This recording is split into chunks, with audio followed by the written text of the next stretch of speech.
bin Khalfan.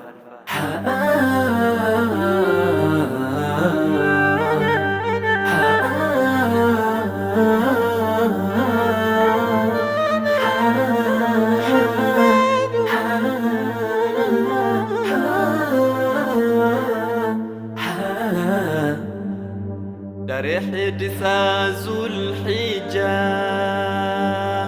mwaka wa 10 Hijiria, katika mlima wa Arafa alisimama nabia kwa waumini kuhutubia, hutuba ya kuaga dunia, kuaga dunia kama hivi ilivyokuwa. Aliposimama nabia hutuba ya mwisho kutoa,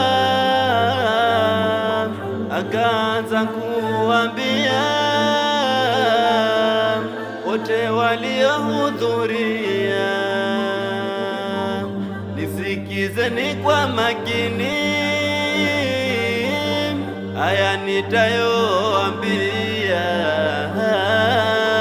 Baada mwaka huu sidhani kama tutakuwa pamoja, hivyo naomba chukueni haya nitayoambia, wengine wafikishieni walokosa kuhudhuria. Nimesha kukamilishieni dini ya Islamia, hivyo naomba ishikeni kama nilivyoifundisha. Anokuja mfundisheni ili apate kuijua yaliyomo kwenye dini, na pazuri akakuwa.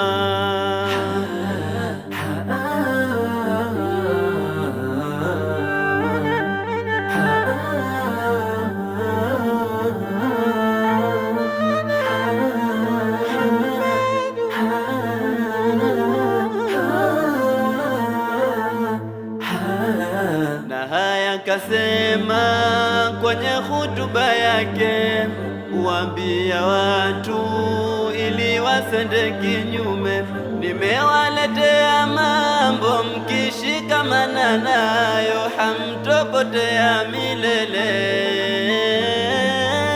Ni kitabu Allahi azza wa jalla, Qur'ani,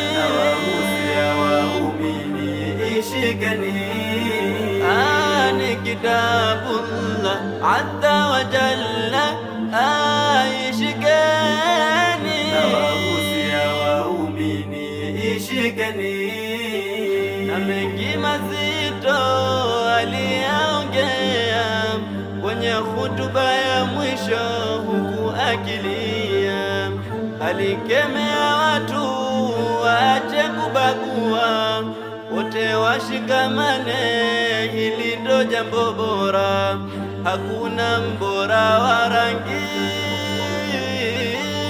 wala kabila bora, takuwa ndiyo bora mbele ya jalia, takuwa ndiyo bora mbele ya jalia.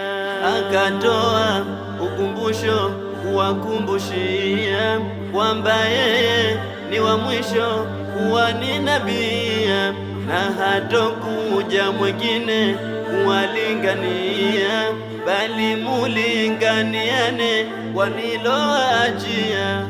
Sina muda mrefu wa kuishi nanyi, hivyo naomba shikeni niliyokupeni, ya haramu ya jeni mekukatazeni, yalo mema fuateni, muingie peponi.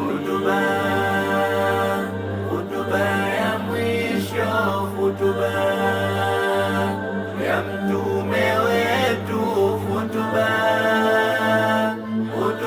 ya mwisho, hutuba ya mtume wetu,